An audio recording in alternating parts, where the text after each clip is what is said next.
Bismillahirrahmanirrahim. Assalamualaikum warahmatullahi wabarakatuh.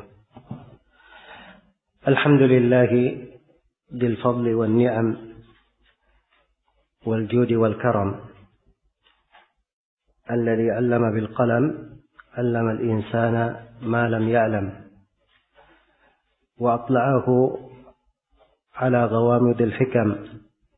Ahmaduhu 'ala ma 'allama wa alham.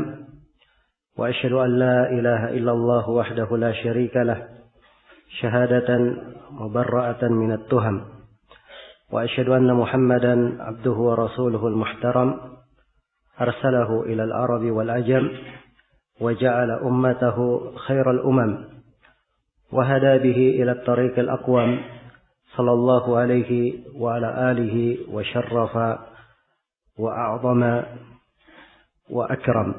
Amma ba'd. Alhamdulillah, pada pagi hari ini Allah Subhanahu wa taala memudahkan kepada kita semua segala sebab di dalam menghadiri majelis ini, acara daurah fikih yang telah berlangsung beberapa kali, dan ini adalah kali yang ketiga di Ma'had As-Sunnah. Semoga Allah Subhanahu wa taala menganugerahkan kepada kita semua keikhlasan dalam ucapan dan amalan, dan memberkahi segala upaya, kegiatan dan semangat kita. Dan semoga Allah Subhanahu wa taala memberikan kepada kita semua al-ilm an-nafi', ilmu yang bermanfaat, wal amal as-salih, diiringi dengan amalan yang salih.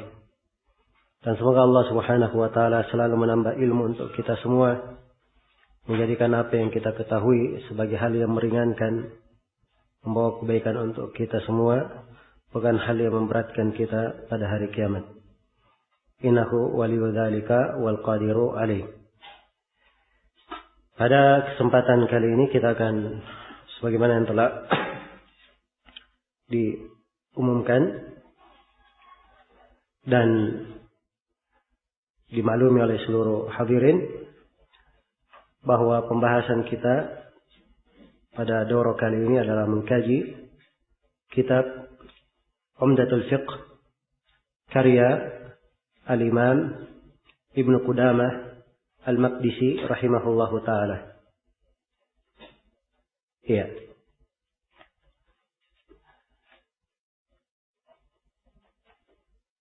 Dan tentunya dari pengalaman daurah yang telah berlalu, dari matan-matan fikih, ringkasan-ringkasan fikih yang telah kita kaji, telah rasakan dan telah kita lalui bagaimana pembahasan-pembahasan fikih yang kita kaji, dan apa pembahasan fikih yang dibahas oleh para ulama di buku-buku fikih tersebut. Iya. Dan kitab Umdatul Fiqh ini adalah salah satu dari ringkasan buku di dalam fikih. Hanya saja kitab Umdatul Fiqh ini dalam cakupan materi lebih luas dan lebih lengkap dari beberapa kajian fikih kita yang telah berlalu. Karena itu sangat penting kita memperhatikan dan lebih mendetailkan dari pembahasan kitab ini.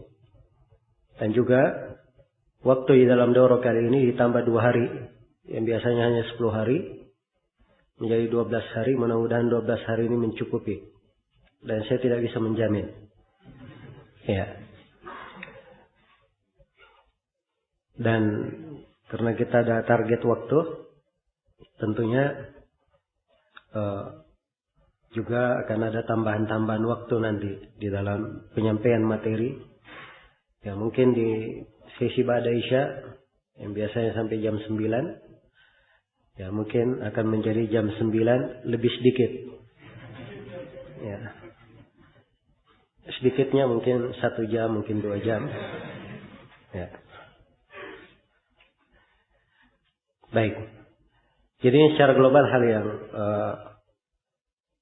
perlu kita ketahui dari pembahasannya, insyaallah taala akan kita jalani. Baik, kandungan dari buku ini tentunya sangat banyak sekali.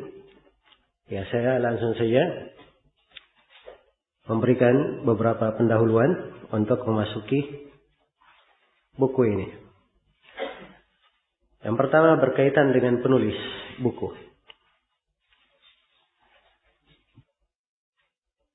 Penulis buku ini, sebagaimana yang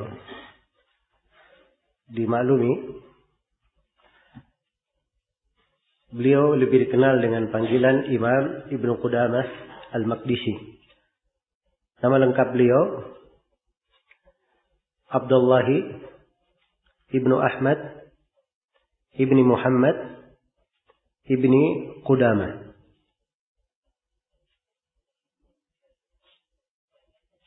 Ibn Miqdam Ibn Nasr Al-Maqdisi. Iya. Ibn Nasr Al-Maqdisi Al-Jamma'ili Ad-Dimashqi As-Salihi Al-Hambali.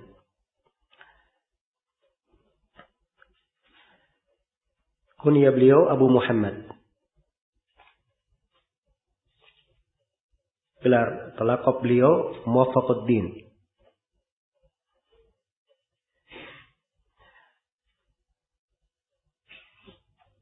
Beliau dilahirkan di desa Jamma'il yang berada di sebuah desa qarya yang berada di sekitar gunung Nablus di Filistin. Beliau lahir pada bulan Sya'ban tahun 541 Hijriah. Ya, hanya saja setelah perang salib dan kaum Nasara menduduki Filistin, ayah dari Ibnu Qudamah rahimahullah berhijrah beserta keluarganya ke Dimashq pada tahun 551 Hijriah. Jadi umur Ibnu Qudamah 10 tahun. Iya. Secara global bahwa beliau menuntut ilmu, mengambil ilmu agama pertama dari ayahnya, sebab ayah beliau dari seorang ulama dan ahli salah. Ya. Dan sebelum ayahnya hijrah ke Dimashq, beliau adalah khatib dan alim serta mufti di desa beliau di Jamma'il. Maka Ibnu Qudamah mengambil ilmu dari ayahnya. Demikian pula disebutkan beliau mengambil ilmu dari Abul Makarim Abdul Wahid Al-Azdi Ad-Dimashqi, Abul Ma'ali Abdullah bin Abdurrahman Ad-Dimashqi. Dan beliau juga melakukan rihlah di negeri-negeri yang lain di selain Dimashq. Beliau melakukan rihlah ke Baghdad dan selainnya dari negeri-negeri untuk mengambil ilmu. Kalau ingin dihitung, guru-guru beliau tentunya sangat banyak sekali. Dan murid-murid beliau juga sangat banyak. Beliau adalah seorang yang dikenal kedudukannya di kalangan para ulama. Kata Al-Hafidh dia Al-Maqdisi rahimahullah, kana rahimahullah imaman fi tafsir. Ibnu Qudamah rahimahullah adalah seorang imam di dalam tafsir, wa fil hadis wa mushkilatihi. Juga imam di dalam hadis. Dan apa-apa yang muskil dari hadis tersebut. Wa imaman fil fiqh. Dan beliau juga imam dalam fikih. Ya. Bal auhadu zamanihi fihi. Bahkan beliau ini di ilmu fikih di masanya adalah yang paling pertama. Imaman fi ilmil khilaf. Beliau adalah imam dalam mengetahui ilmu tentang silang pendapat di kalangan ulama. Wa imaman fi usulil fiqh. Beliau juga imam dalam ilmu usul fikih. Wa imaman fi nahwi wal hisab wal anjum as-sayyar wal manazil. Iya. Pada hampir setiap cabang ilmu beliau dikatakan imam di dalamnya. Dan pada setiap cabang ilmu yang telah disebutkan, beliau mempunyai tulisan dan karya-karya. Rahimahullahu ta'ala. Iya.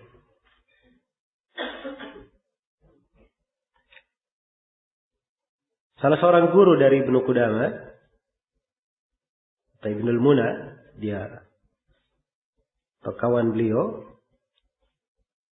dari Baghdad. Beliau berkata, dan Ibnu Qudamah berada di situ. Kata beliau, "Idza kharaja hadzal fata min Baghdad, ihtajat ilaihi." Ya. Ibnu Qudamah ini kalau dia keluar dari Baghdad, maka negeri Baghdad akan memerlukannya.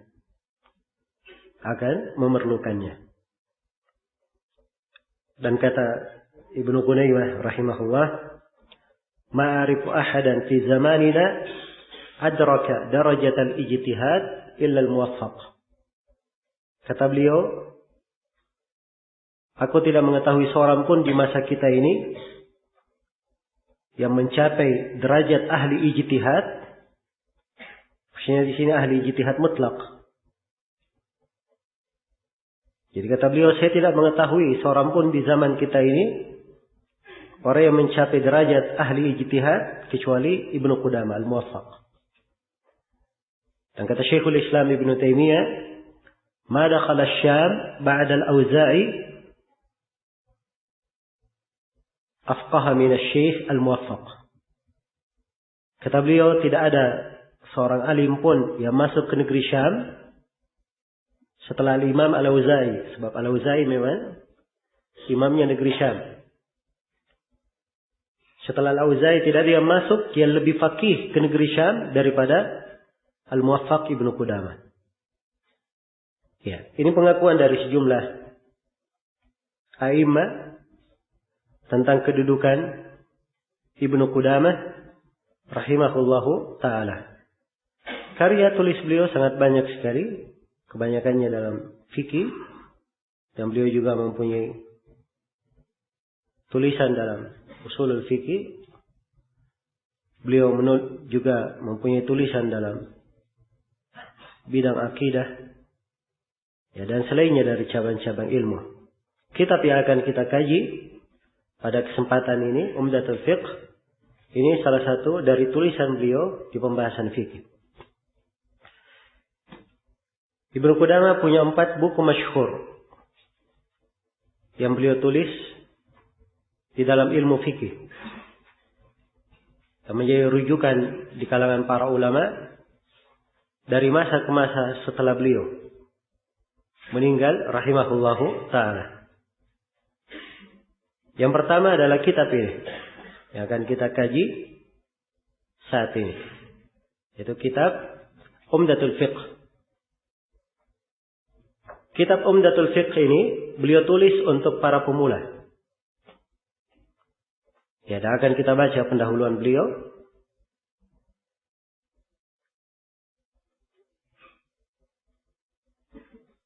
Baik.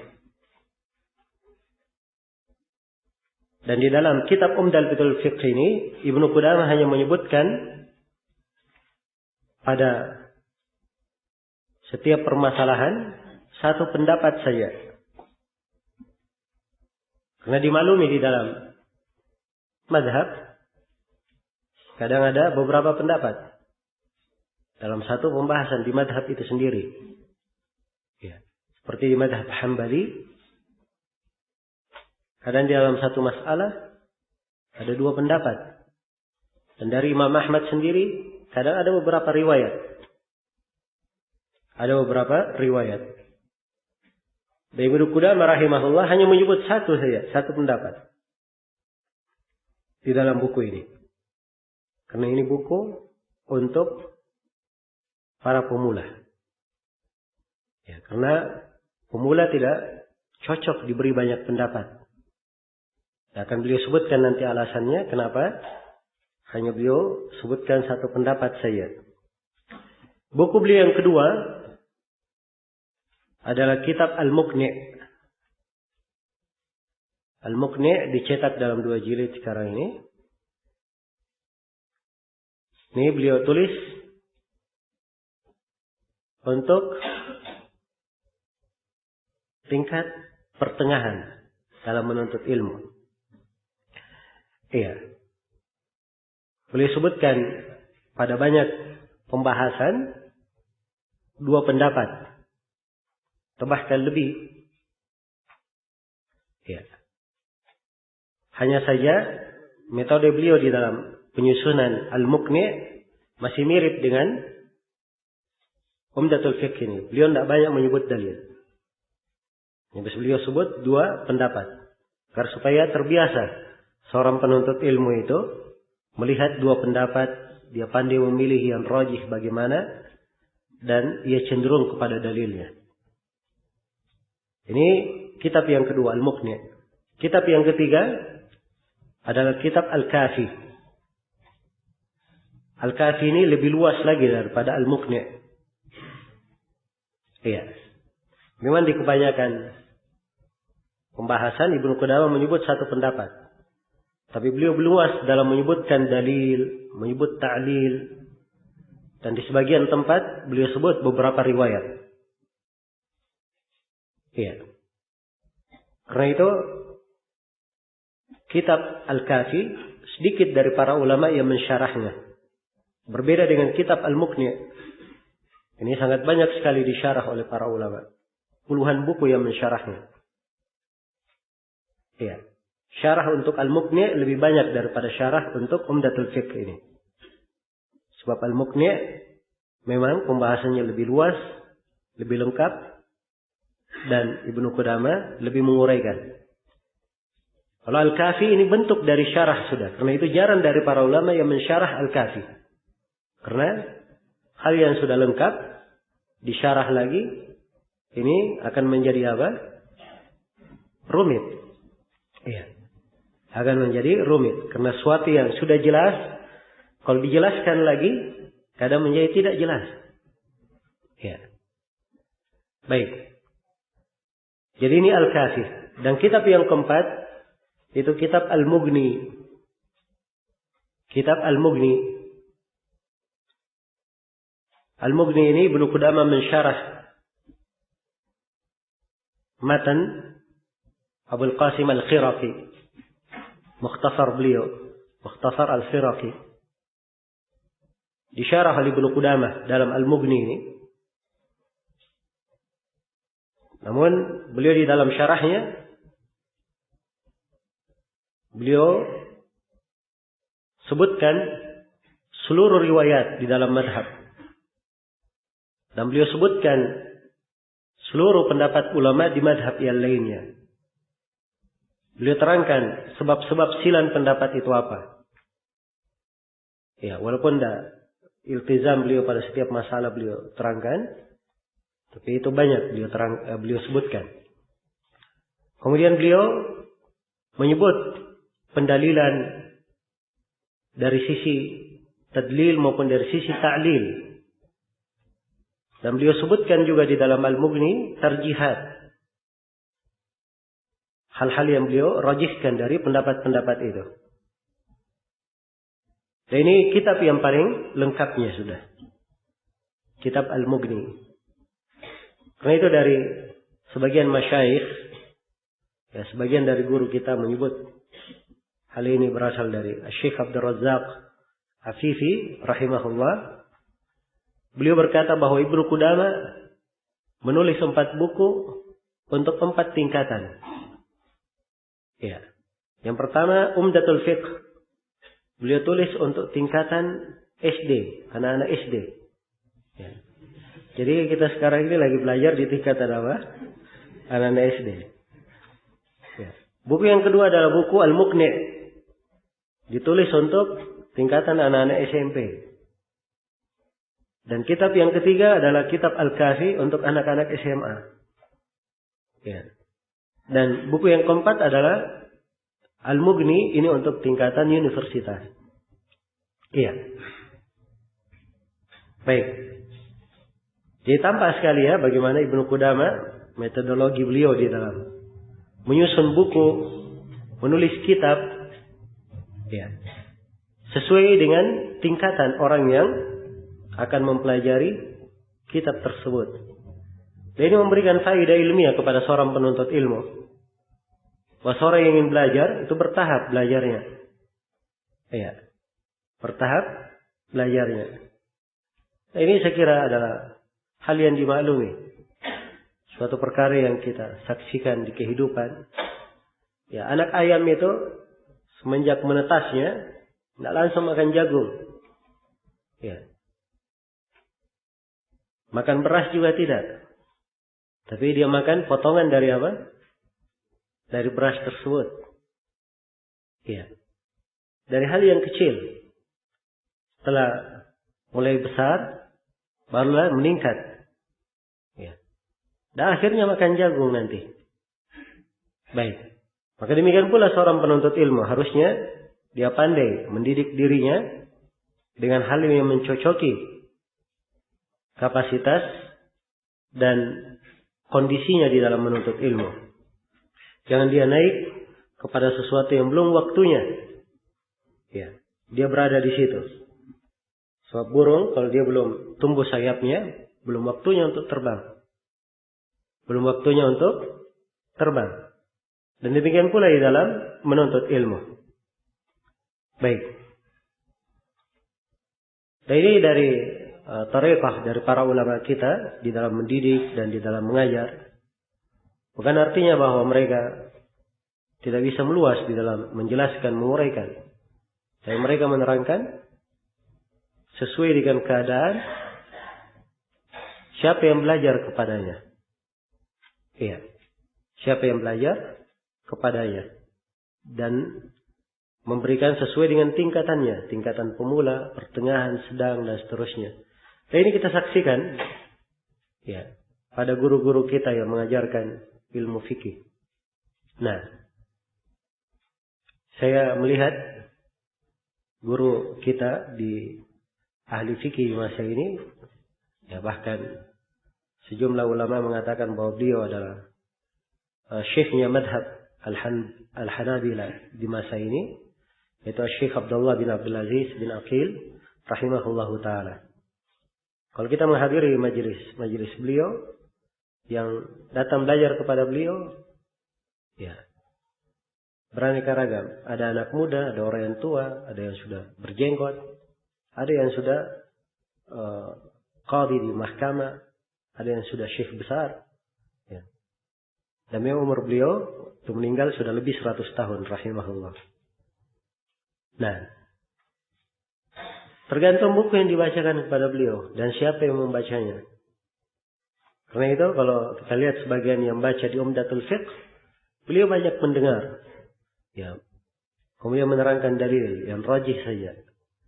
Tapi kalau ada yang baca di kitab Al-Kafi, maka beliau kadang mentashih bahwa yang benarnya begini, di madhab yang benarnya begini. Ya. Demikian. Dan ini tariqah dan jalan para ulama kita di dalam mendidik umat, dan itu pula yang mereka tekuni dan mereka terima di dalam menuntut ilmu. Baik. Jadi selesai sudah ya pembahasan berkaitan dengan judul buku ini dan penulis dari buku ini.